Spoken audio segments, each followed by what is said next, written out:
Everyone, আজকে তোমাদের সাথে আমি এনএম জিএনএম নিয়ে খুবই গুরুত্বপূর্ণ একটা টপিক নিয়ে আলোচনা করব। সেটা হচ্ছে তোমাদের এনএম জিএনএম এক্সামে তোমাদের কি কি নিয়ে যেতে হবে সেই নিয়ে।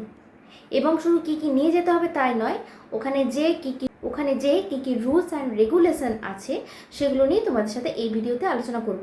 তো পুরো ভিডিওটা একদম স্কিপ না করে শেষ পর্যন্ত দেখতে থাকো, কারণ এই ভিডিওটা তোমাদের জন্য খুবই গুরুত্বপূর্ণ। তো চলো ভিডিওটা স্টার্ট করা যাক। তো আজকের ভিডিওটা খুবই ইম্পর্টেন্ট, কারণ এনএম জিএনএম এক্সাম দিতে যাবে আর রুলস ঠিকমতো না জেনে যাবে, এটা কখনো হতে পারে না। কারণ কিছু একটা ভুল হয়ে গেলেই তোমাদের এক্সাম তখন ক্যান্সেল হয়ে যাওয়ার ব্যাপার থাকে। তো রুলসগুলো দেখো। রুলস অফ এক্সামিনেশনের প্রথম রুলস হচ্ছে ক্যান্ডিডেট 30 মিনিটস আগে তোমাদের যেতে হবে। বলেছে এক্সাম স্টার্ট হওয়ার অন্ততপক্ষে 30 মিনিট আগে তোমাদের এক্সাম সেন্টারে পৌঁছে যাওয়া দরকার। তো আমি তো বলবো 30 মিনিট কি, তোমরা 1 ঘন্টা আগে ওখানে পৌঁছালো কোনো প্রবলেম হবে না, বরং ভালো হবে। যেহেতু তোমরা ট্রাভেল করে যাবে, তাই রাস্তায় জ্যাম থাকতে পারে বা অন্য কোনো প্রবলেম হলো, তার জন্য কিছুক্ষণ আগে যাওয়াই ভালো। তো তারপরের রুলটা হচ্ছে যে তোমাদেরকে শিওর হতে হবে তোমাদের এক্সাম সেন্টার ব্যাপারে।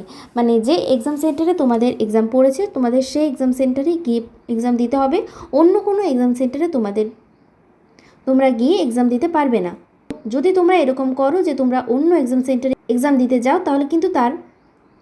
তাহলে কিন্তু তার পেপারটা রিপোর্ট করা হবে এবং ক্যান্সেল করা হতে পারে।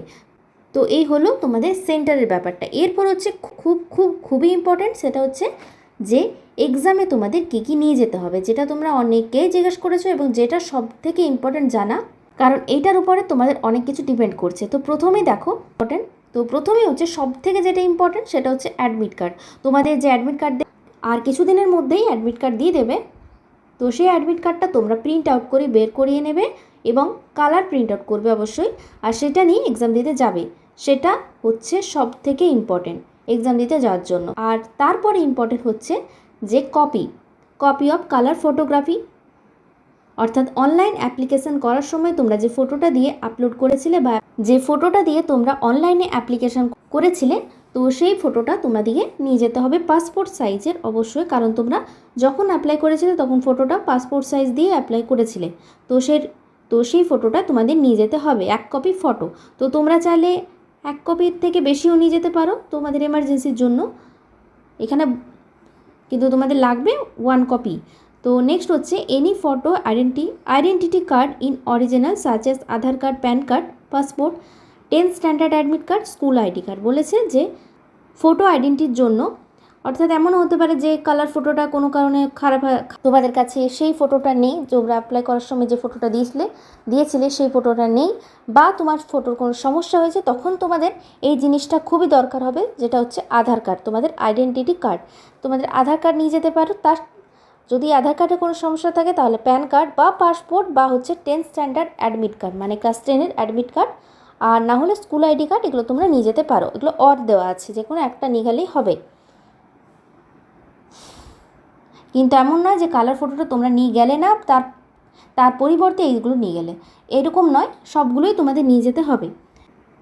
তাহলে প্রথমে হলো অ্যাডমিট, তারপর হচ্ছে একটা ফটো, আর তারপর হচ্ছে আধার বা প্যান বা পাসপোর্ট বা 10th standard admit card. Next হচ্ছে খুবই গুরুত্বপূর্ণ একটা জিনিস তোমাদের জানা দরকার, যে ওখানে কী কী নিয়ে যেতে হবে আর কী কী নিয়ে যাওয়া বারণ আছে।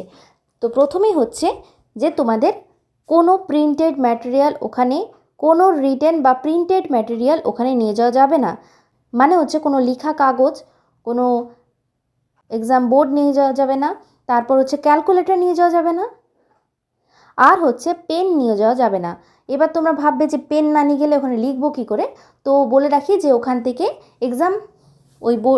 এক্সাম বোর্ড থেকেই তোমাদেরকে ওখানে গিয়ে এক্সাম সেন্টারে যখন তোমরা নিজেদের সিটে বসে যাবে, তারপরে তোমাদের কিন্তু পেন দিয়ে দেওয়া হবে। তো তাই পেন নিয়ে যাওয়ার কোনো দরকার নেই। আর তার সাথে হচ্ছে রিস্ট ওয়াচও কিন্তু তোমাদের নিয়ে যাওয়া যাবে না। কোনো রকম ঘড়ি নিয়ে যাওয়া যাবে না। আর any communication device like mobile phone তো একদমই নিয়ে যাওয়া যাবে না। আর এনি ব্লুটুথ ডিভাইস, যেটা হচ্ছে যে তোমাদের ইয়ারবাডস হতে পারে বা ডিজিটাল ওয়াচ হতে পারে, এগুলো কোনো কিছুই তোমাদের এক্সাম হলে নিয়ে যাওয়া যাবে না। এবার তোমরা ভাবতে পারো যে এগুলো কি তোমরা এক্সাম সেন্টারে নিয়ে যাবে না। তো নিয়ে যাবে অবশ্যই, তোমরা নিয়ে যেতে পারো, কিন্তু তার সাথে তোমাদের সঙ্গে যারা যাবেন গার্জেন তাদেরকে তোমরা সেগুলো দিয়ে দেবে এক্সাম হলের বাইরে রাখার জন্য। আমরা সেটাই করেছিলাম, এক্সাম হলের বাইরে আমরা, আমার সাথে তো গার্জেন গিয়েছিল, তো সব কিছুই তাদেরকে দিয়ে দিয়েছিলাম। তারপরে আমরা এক্সাম সেন্টারে ঢুকেছিলাম। তো যদি কোনো প্রকারে এই ধরনের কিছু যেগুলো বললাম নিয়ে যাওয়া যাবে না, কোনো কিছু তোমাদের কাছে পাওয়া যায়, তাহলে কিন্তু সেই তোমাদের রিপোর্ট করা হবে তোমাদের ওপর এবং এক্সামটা কিন্তু ক্যান্সেল হয়ে যাবে। তাই একদমই সেই জিনিসগুলো নিয়ে এক্সাম সেন্টারে ঢুকবে না। নেক্সট হচ্ছে তোমাদের কিন্তু চেক করবে। তোমরা যখন এক্সাম সেন্টারে ঢুকবে তখন তোমাদের লাইনে দাঁড়িয়ে চেক আউট করবে। আমাদের সকলকে চেক আউট করেছিল লাইনে দাঁড়িয়ে। তো প্রথমে চেক করবে যে তোমাদের কিছু আছে কি না, এরকম ডিজিটাল ওয়াচ বা অন্য কিছু, তারপরে তোমাদের ওখানে ঢুকতে অ্যালাউ করবে। তারপর তোমরা ঢুকে পড়ে নিজেদের সিটটা খুঁজবে এবং সেখানে বসবে। আর আমাদের সময় কিন্তু বোতলও নিয়ে যাওয়া অ্যালাউ করেনি। বোতলটা আমরা গার্জেনকে দিয়ে দিয়েছিলাম। তো এক্সাম সেন্টারে যদি জল তেষ্টা পায় তাহলে কি করবে তোমরা? আমাদের সময় কি ছিল, আমাদের সময় বাইরে ফিল্টার আর গ্লাস রাখা ছিল, আমরা সেখান থেকেই নিয়ে খাচ্ছিলাম। তো তোমরা এক্সাম সেন্টারের বাইরেই ওয়াটার বোতলটা রাখার চেষ্টা করবে। এরপর হচ্ছে ক্যান্ডিডেটসদের বলেছে 15 মিনিট আগে তোমাদের সিটটা যেখানে তোমরা বসে এক্সাম দেবে সেই সিটটা খুঁজে সেই সিটে বসতে, অর্থাৎ এক্সাম স্টার্ট হওয়ার 15 মিনিট আগে তোমরা নিজেদের সিটে বসে যাবে। এবং বলেছে যে no candidate will be allowed to enter the examination centre beyond the schedule time of commencement of the test under any circumstances. মানে হচ্ছে যে তোমাদের বলেছে যে টাইমে তোমাদের এক্সামটা হয় সেই টাইমের আগে তোমাদের ওখানে পৌঁছে যেতে হবে এক্সাম সেন্টারে, তারপরে তোমাদের আর এক্সাম সেন্টারে যাওয়া অ্যালাউ করবে না। তাই বারবার করে বলছি তোমরা কিন্তু এক্সাম সেন্টারে কিছুক্ষণ আগেই পৌঁছে যাওয়ার চেষ্টা করবে, কারণ তার টাইমের পরে আর কোনো রকমভাবেই তোমাদের এক্সাম সেন্টারে অ্যালাউ করবে না। তারপর হচ্ছে তোমরা সিটে বসে যাওয়ার পরে তোমাদের কোয়েশ্চেন যে বুকলেটসগুলো থাকে সেগুলো তোমাদেরকে দিয়ে দেওয়া হবে এবং তোমাদের একটা ওএমআর সিট দিয়ে দেওয়া হবে। তো তোমরা কিন্তু ওএমআর সিটটা খুব ভালো করে ফিল আপ করবে। আর কোয়েশ্চেন বুকলেটটা তোমাদেরকে আর ওখানে জমা দিতে হবে না, তোমরা ওটা বাড়ি নিয়ে চলে আসবে। কিন্তু যে ওএমআর সিটটা আছে সেটা খুবই ভালো করে ফিল আপ করতে হবে, কারণ একটু ভুল হয়ে গেলেই ওএমআর সিটটা কিন্তু ক্যান্সেল হয়ে যেতে পারে। তাই তোমরা ওএমআর সিটটা খুব ভালো করে ফিল আপ করবে এক্সামের আগে। তোমরা কীভাবে ওএমআর সিটটা ফিল আপ করতে হয় সেটা একবার ইউটিউবে দেখে নেবে। আর তাছাড়া ওখানে যে স্যার ম্যাডামরা থাকবেন তারা তো গাইড দিয়ে দেবেন যে কীভাবে ফিল আপ করতে হয় ওএমআর সিটটা। তো ওখানে বলেছে যে তোমাদের যে সেম সিরিজ বা নাম্বারটা থাকে ওএমআর সিটে আর কোয়েশ্চেন বুকলেটে, সে নাম্বারটা তোমরা ভালো করে মিলিয়ে নেবে। আর কোয়েশ্চেনটা ভালো করে দেখবে যে কোনো পেজ তোমাদের ওখানে মিসিং আছে কি না, তাহলে তোমরা সেটা চেঞ্জ করে নেবে। আর তোমাদের কোয়েশ্চেন বুকলেটটা যেটা আছে ওখানে তোমাদের সিগনেচার করতে হবে, ওটা স্যাররা বলেই দেবেন। আর হচ্ছে ওএমআর সিটটার ওপরে যে ইনস্ট্রাকশানগুলো লেখা থাকে সেই কভার পেজটাতে, সেগুলো তোমরা একটু ভালো করে কেয়ারফুলি করে পড়ে নেবে এক্সাম দেওয়ার আগে। আর একটা খুবই ইম্পর্ট্যান্ট মিস্টেক্স যেটা অনেকে করে ফেলে, তার জন্য এখানে লেখা আছে if any candidate makes a mistakes they must not overwrite.